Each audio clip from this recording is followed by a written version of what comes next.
see you, it's Laura. We're going to be playing with forearm stands today. So with this practice, if you haven't already watched the headstand video, I'm going to recommend that you watch that first before doing this video.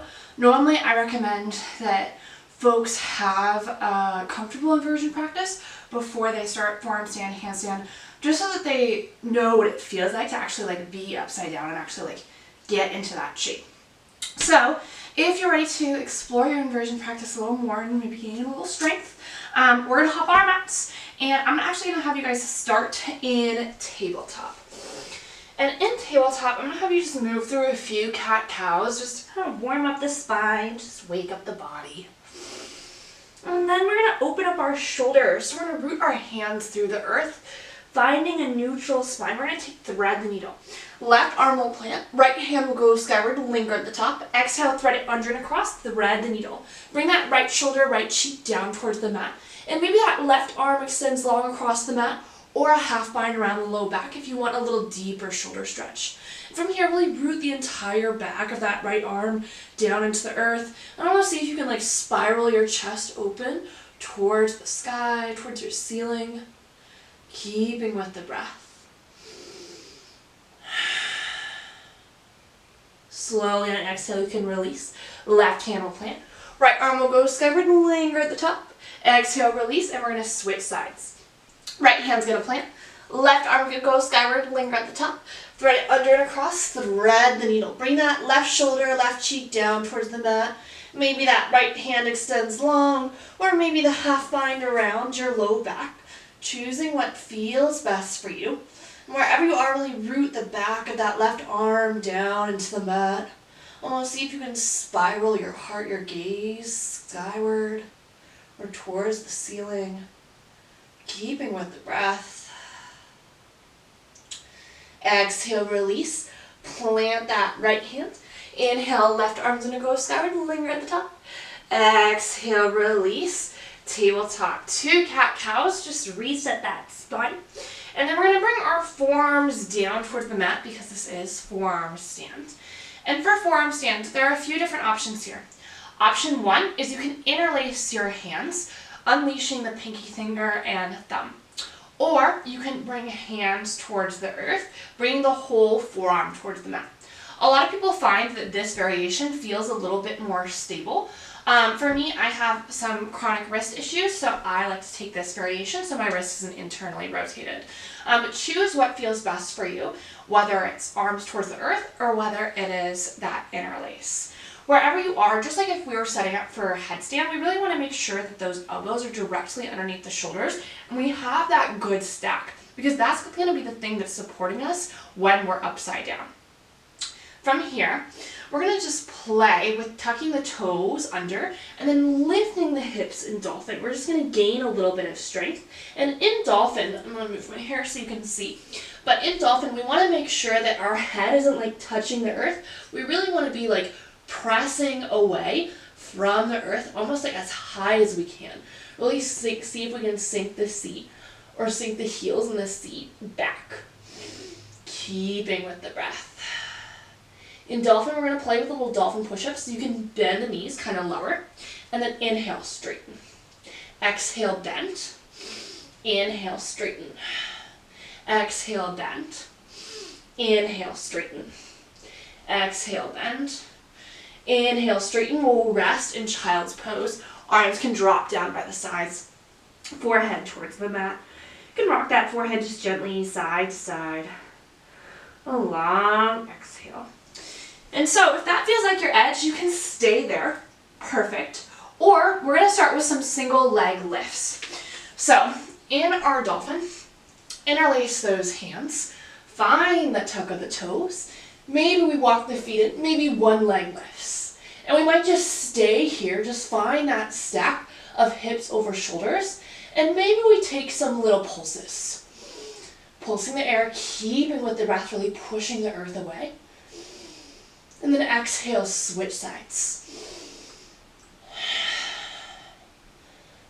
Really keeping that press. If you think you're pressing hard, press a little harder.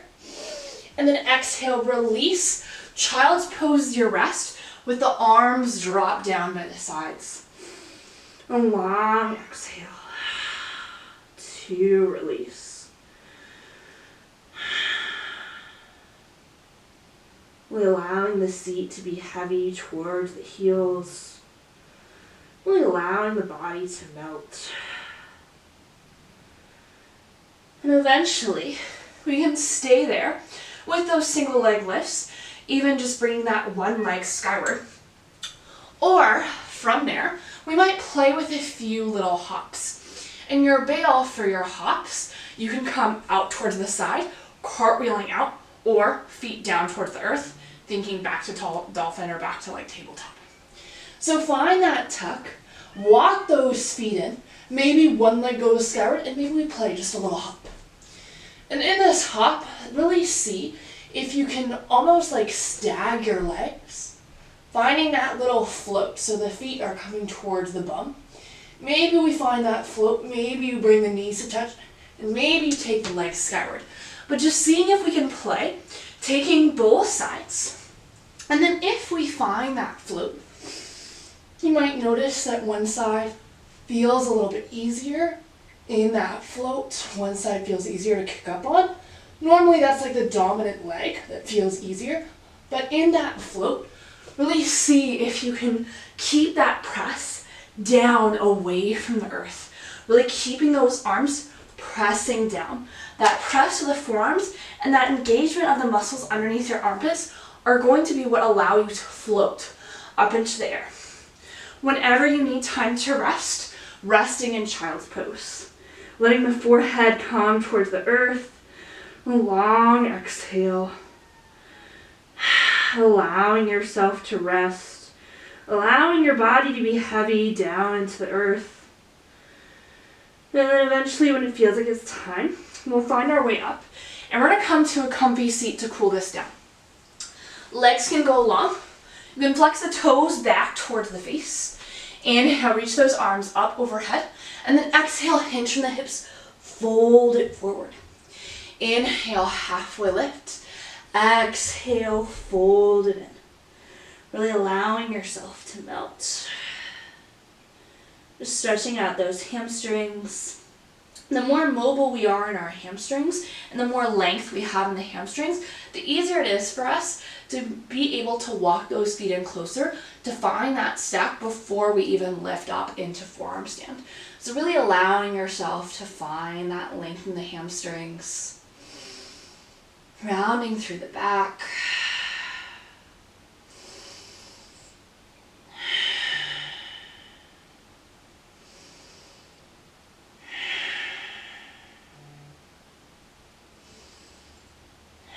And slowly inhale, we can find a lift.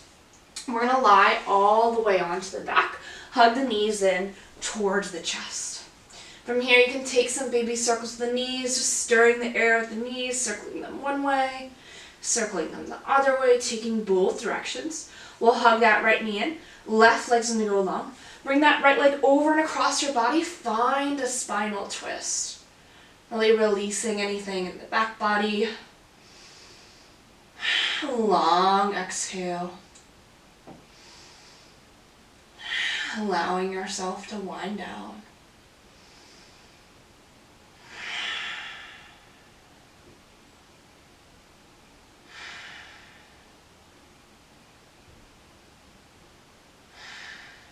Slowly back through center. And we're going to switch sides. Left leg can hug in. Right leg can go long. Bring that left leg over and across the body. Find that spinal twist. Allowing yourself to soften. Just unwinding any of your efforting.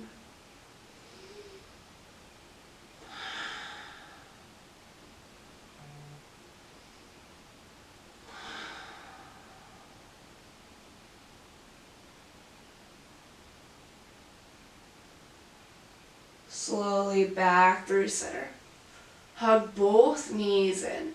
And we're going to plant the feet towards the earth. We'll find Supta Baddha Konasana. Bring soles of the feet together, knees out wide. One hand to the belly, one hand to the heart. A long exhale to release. Allowing the weight of your body to be heavy down into the mat. And options to stay here. If this feels like your medicine, please stay. Or if it's calling to you, maybe you extend the legs long across the mat, arms down by the side, finding your final resting posture, maybe a slight tuck of the shoulder blades underneath you. A long exhale to release.